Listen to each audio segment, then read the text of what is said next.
वैसे तो हिंदू धर्म में प्रत्येक महीने देवी देवताओं की पूजा अर्चना की ही जाती है और ख़ास तौर पर शुभ कार्यों से पहले तो देवताओं को अवश्य ही याद भी किया जाता है।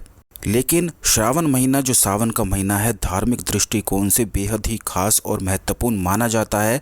बल्कि यूं भी कहा जाता है कि इस महीने में कोई भी व्यक्ति अपने पूर्व जन्म के कष्टों से, पाप से मुक्ति तक प्राप्त कर सकता है। और स्वयं माता पार्वती ने भी भगवान शिव को वरदान स्वरूप इसी महीने में प्राप्त किया था। इस महीने की जो महिमा है वह शिव पुराण में भी काफ़ी ज़्यादा बताई गई है। इस साल सावन 4 जुलाई 2023 से शुरू हो रहा है। साथ ही इस दौरान कांवड़ यात्रा भी शुरू ही हो जाती है और सभी लोग हरिद्वार से पैदल यात्रा करते हुए गंगा जल लाकर उससे भोलेनाथ का जल अभिषेक करते हैं, क्योंकि ये शीघ्र मनोकामनाओं को पूर्ण करने वाला होता है। बल्कि सबसे पहली कांवड़ यात्रा भी रावण ने ही शुरू करी थी, तभी से ये प्रचलन आज भी मौजूद है।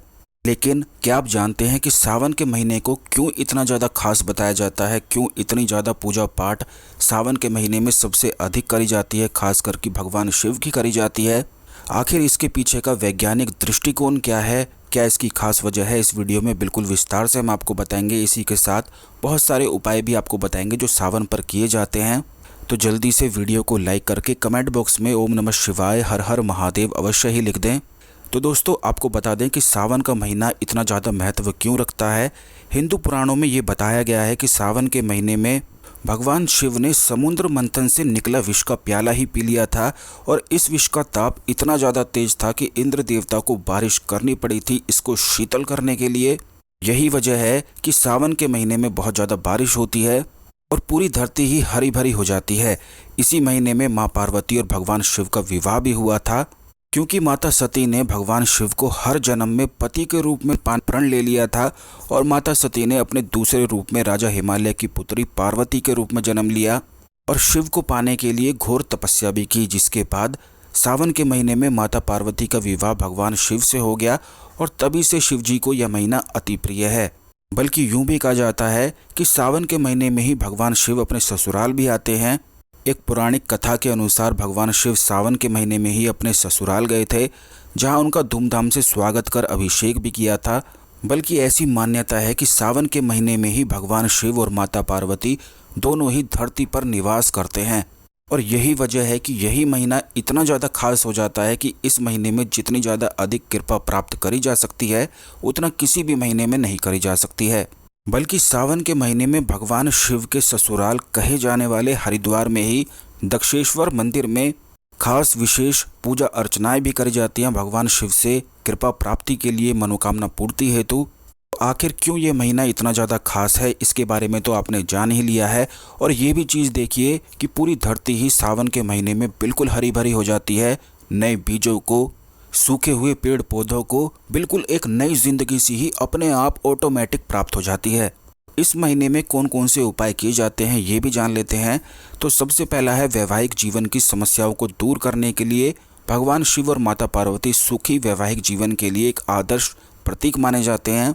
ऐसे में जिन भी लोगों के विवाह जीवन में उथल पुथल मची हुई है या बहुत ज़्यादा लड़ाई झगड़े होते हैं, उन्हें सावन के महीने में पड़ने वाले सोमवार के दिन अपने हाथों से मिट्टी का शिवलिंग अवश्य ही बनाना चाहिए। क्योंकि घर में अगर बहुत ज़्यादा लड़ाई हो जाती है वैवाहिक जीवन में, तो इससे काफ़ी ज़्यादा मुसीबतों का सामना करना पड़ता है, दुर्भाग्य तुरंत ही घेर लेता है। तो सावन के महीने में मिट्टी का शिवलिंग बनाकर उसका विधिवत रोज़ पूजा अर्चना किया करें। बल्कि सावन के महीने में मिट्टी के शिवलिंग पर सोमवार का व्रत रखते हुए दूध में हल्दी और केसर मिलाकर अर्पित किया करें। ऐसा करने से वैवाहिक जीवन सुखद हो जाता है। इन लोगों का विवाह नहीं हो पा रहा है वो भी इस प्रयोग को करके लाभ उठा सकते हैं, इससे शीघ्र विवाह के योग बनते हैं।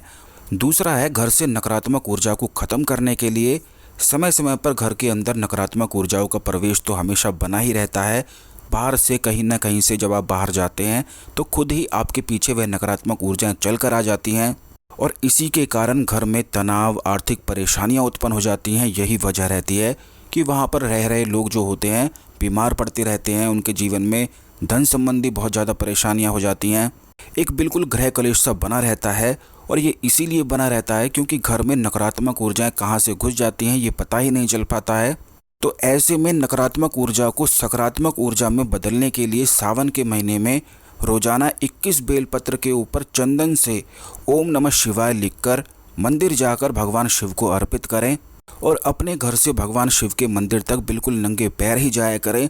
इससे घर में सुख समृद्धि का वास होता है। जितनी नकारात्मक ऊर्जाएं होती हैं, जब आप अपने घर से पैदल चलकर शिव मंदिर पहुंचते हैं तो जो तपस आपके पैरों में उत्पन्न होती है, उसी से वह नकारात्मक ऊर्जाएं जलकर बिल्कुल राख हो जाती हैं।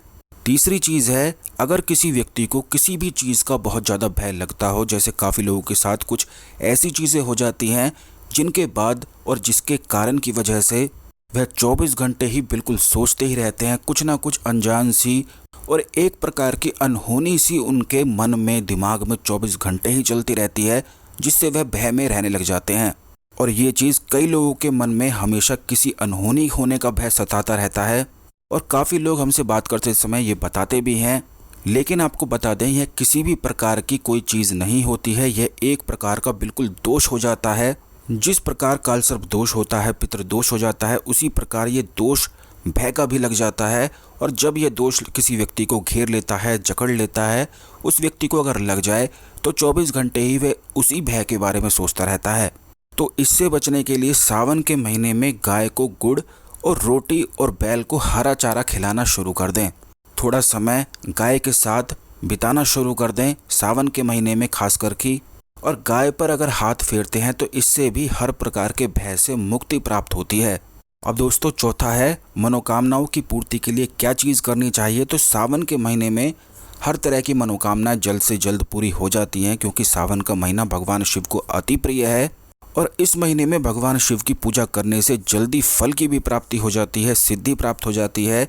ऐसे में सावन के महीने में प्रतिदिन शिवलिंग पर सुबह सुबह जल में काला तिल मिलाकर अर्पित करना चाहिए। सावन के महीने में इस उपाय से जल्दी ही सारी इच्छाएं पूरी हो जाती हैं।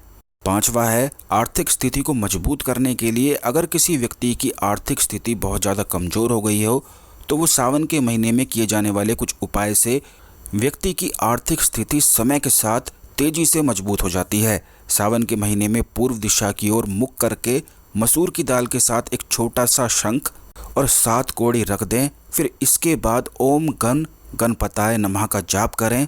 इस उपाय को सावन के किसी भी 4 बुधवार आप कर लें। बस इतना करने मात्र से माता लक्ष्मी की, भगवान गणेश की कृपा प्राप्त होती है और हर प्रकार की आर्थिक स्थिति मजबूत उस व्यक्ति की हो जाती है।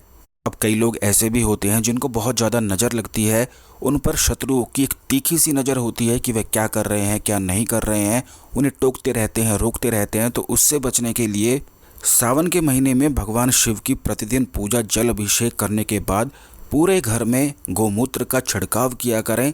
इससे सारी समस्याएं, नज़र दोष की जितनी भी होती हैं, ख़त्म हो जाती हैं और घर में सकारात्मक ऊर्जाओं का संचार बन जाता है। तो सावन पर ये सारी चीज़ें कर सकते हैं। आज के लिए दोस्तों केवल इतना ही। इस वीडियो को शेयर करना बिल्कुल भी ना भूलें। धन्यवाद। ओम नमः शिवाय। हर हर महादेव।